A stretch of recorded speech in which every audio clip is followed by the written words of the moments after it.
Hey everybody, my name is Morley, and today we're going to turn this out-of-commission fireplace into a multi-level cat nook.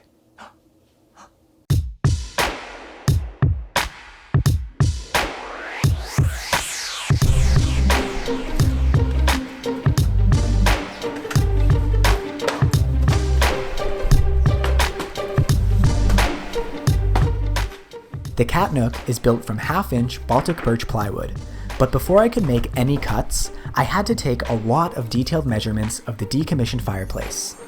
I didn't want to mess around with drilling into the brick, mostly because we rent this apartment, so my plan was to build the cat nook as one solid piece and then wedge it tightly into place. This meant that I had to be pretty dead on with my measurements, so I made sure to measure the height, width, and depth in a few locations. The nook is made from 5 pieces, and I cut these out with my cordless circular saw. The back piece is just a simple rectangle that spans the full width and height of the fireplace. Throughout this entire project, I was really surprised with how big I had to make the insert. I guess the interior volume of the fireplace just looks a lot bigger when it's pulled out from within the wall. I cut a 45-degree bevel into the front edge of each side piece to create a gradual transition into the fireplace cat nook.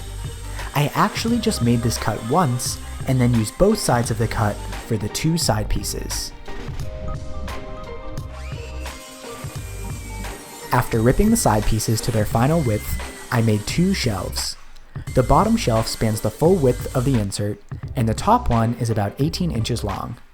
This is long enough so that my cat Penny can lie down, but it still leaves a decent sized gap so she can climb from the bottom shelf to the top one. Before attaching the side pieces to the back, I clamped them to the full-length shelf so that they would stay upright and square during the glue-up. But, as you'll see in a second, this plan fell apart pretty quickly. I attached these pieces with glue and 18-gauge brad nails, but after nailing the very top of each piece, it was really difficult getting the edges aligned while everything was sitting upright. And since the front edges were beveled, I couldn't clamp the side pieces directly to the back without ruining the front edges. So I ended up removing the shelf, tipping everything over, and nailing it together on its side, where I could better line the pieces up as I worked my way down the glue line. Once I had the pieces held together with brad nails, I clamped the shelf back in place to hold the pieces square while the glue dried. While the glue on the insert was drying, I turned my attention to the shelves. I wanted to cover them with carpet, and this rug from our old apartment was perfect for this. There's no room for it in our new place, so rather than put the rug out on the curb, I thought I'd repurpose it for Penny. It was easy to cut with a utility knife, and I made sure to cut next to the hems to minimize the exposed edges from unraveling. But it is for a cat, so I assume they'll be destroyed anyway before long.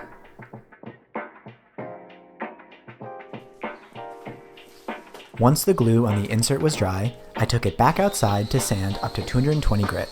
I also sanded the exposed edges of the shelves. Then, I finished the plywood with 3 coats of Varathane diamond wood finish in crystal clear semi-gloss, sanding with 220 grit in between coats. This is currently my favorite finish to use on plywood.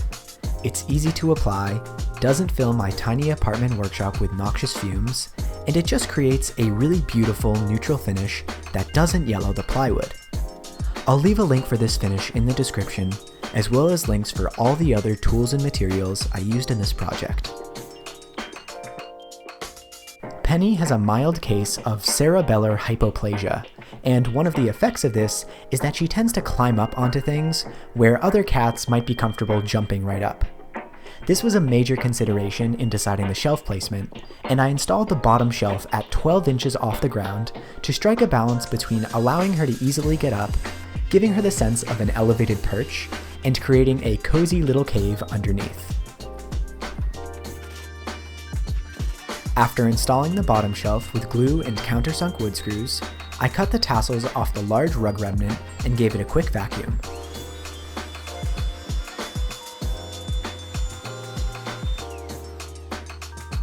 Like most cats, Penny can be pretty persistent with her clawing and scratching, so I wanted to make sure the rug remnant was securely attached to the shelf. I covered the shelf in wood glue and then used some 7/16 inch panhead framing screws to secure it in place. I was happy to see that the screw heads almost disappeared among the thick rug piling.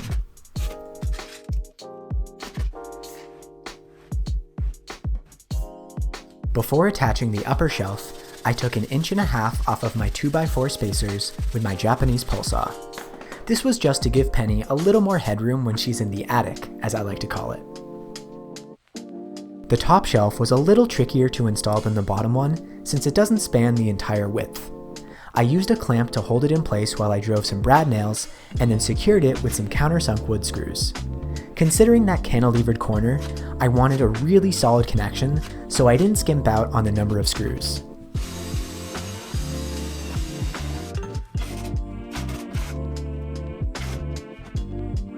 Then, I installed the carpet using the same strategy as the bottom shelf.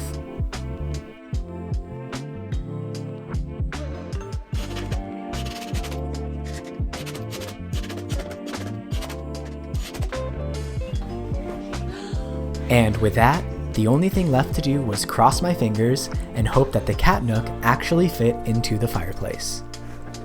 I feel like this might be a little tricky to get in, but we'll see. The good thing about wood is that it's slightly bendy. Oh no. You're getting a toy! Ooh, wow, that fits perfect! And it really was a perfect fit. My original plan was to use picture hanging strips to hold the insert in place, but with how tightly it's wedged in there, I don't think it's going anywhere fast. It took a little bit of catnip to lure Penny up there for the first time, but I have a feeling she's going to be spending a lot of time in there. She likes being near us, and just last night, she spent an hour in the attic of the cat nook while we were watching a show.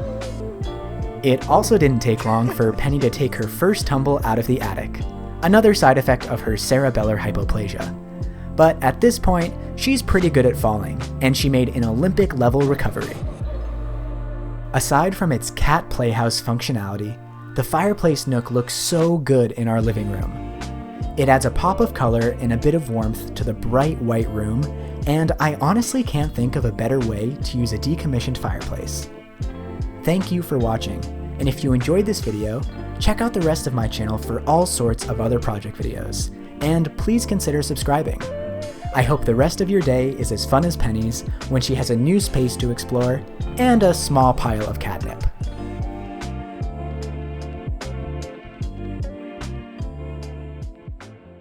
You know you want to.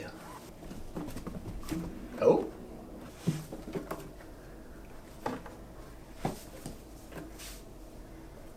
See, cats are smart. They go for like the path of least resistance. They're like, if there's a part that's within my reach, I'm just gonna go for that. I'm not gonna. You know what? We're gonna leave her, and we'll just find her up top. At Exactly. Some point. Oh. What is this? She says. Oh, not yet. Okay. This is how you lure a cat. Ow! They get really excited. Oh, she's going right up. Oh, she's excited.